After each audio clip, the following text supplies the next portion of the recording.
When Jesus had finished saying all these things, he said to his disciples, "As you know, the Passover is 2 days away, and the Son of Man will be handed over to be crucified." Then the chief priests and the elders of the people assembled in the palace of the high priest, whose name was Caiaphas, and they seemed to arrest Jesus secretly and kill him, but not during the festival. They said, "Or there may be a riot among the people." While Jesus was in Bethany, in the home of Simon the leper, a woman came to him with an alabaster jar of very expensive perfume, which she poured on his head as he was reclining at the table. When the disciples saw this, they were indignant. "Why did this waste?" they asked. "This perfume could have been sold at a high price and the money given to the poor." Aware of this, Jesus said to them, "Why are you bothering this woman? She has done a beautiful thing to me. The poor you will always have with you, but you will not always have me. When she poured this perfume on my body, she did it to prepare me for my burial. Truly, I tell you, wherever this gospel is preached throughout the world, what she has done will also be told in memory of her." Then one of the 12, the one Jesus called Judas Iscariot, went to the chief priests and asked, What are you willing to give me if I deliver him over to you?" So they continued out for him 30 pieces of silver. From then on, Judas watched over for an opportunity to hand him over.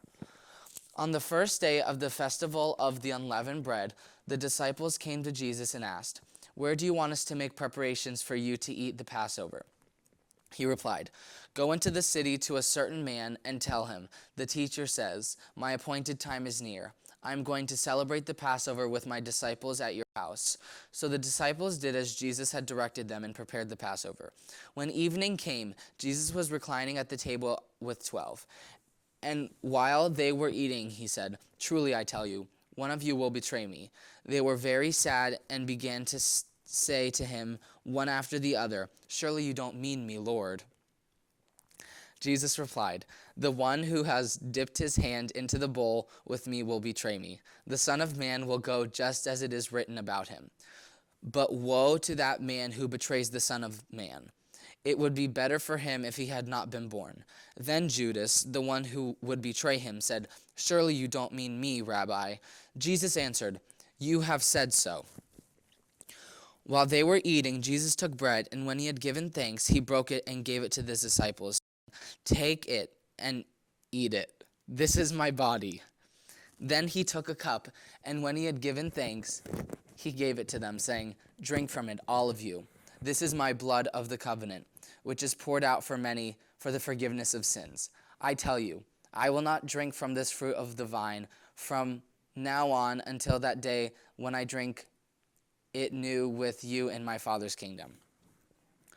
When they had sung a hymn, they went out to the Mount of Olives.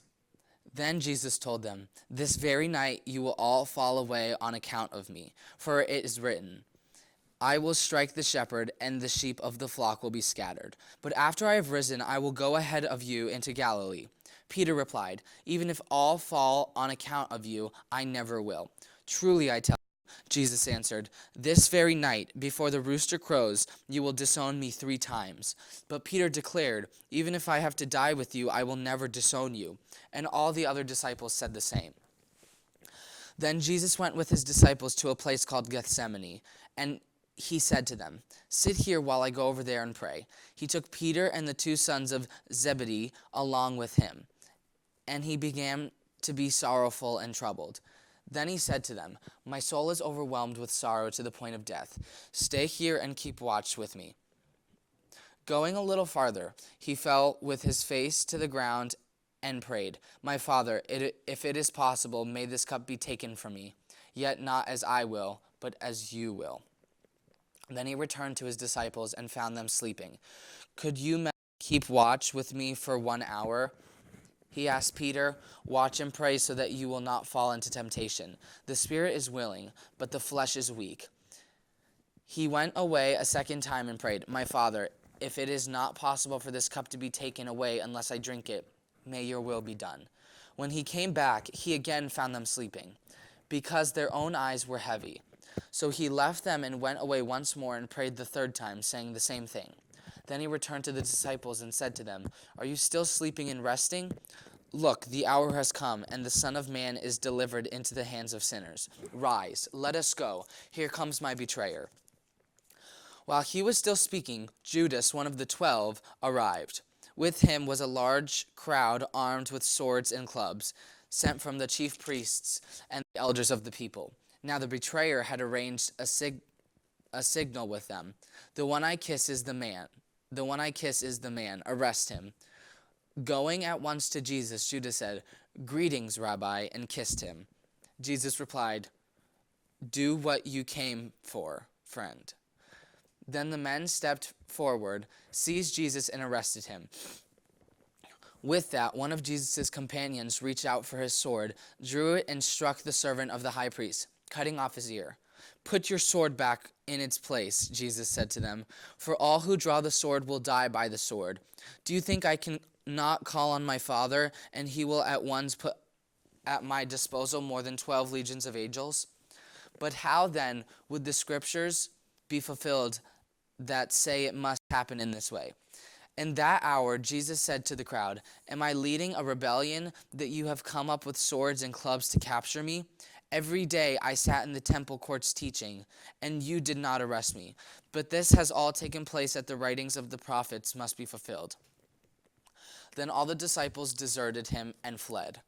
Those who had arrested Jesus took him to Caiaphas, the high priest, where the teachers of the law and the elders had assembled. But Peter followed him at a distance, right up to the courtyard of the high priest. He entered and sat down with the guards to see the outcome. The chief priests and the whole Sanhedrin were looking for false evidence against Jesus so that they could put him to death. But they did not find any, though many false witnesses came forward. Finally, 2 came forward and declared, "This fellow said, 'I am able to destroy the temple of God and rebuild it in 3 days.'" Then the high priest stood up and said to Jesus, "Are you not going to answer? What is this testimony that these men are bringing against you?" But Jesus remained silent. The high priest said to him, "I will charge you under oath by the living God. Tell us if you are the Messiah, the Son of God." "If you had said so," Jesus replied. "But I say to all of you, from now on you will see the Son of Man sitting at the right hand of the Mighty One and coming on the clouds of heaven." Then the high priest tore his clothes and said, "He has spoken blasphemy. Why do we need any more witnesses? Look how you have heard the blasphemy. What do you think?" "He is worthy of death," they answered. Then they spit on his face and struck him with their fists. Others slapped him and said, "Prophesy to us, Messiah. Who hit you?"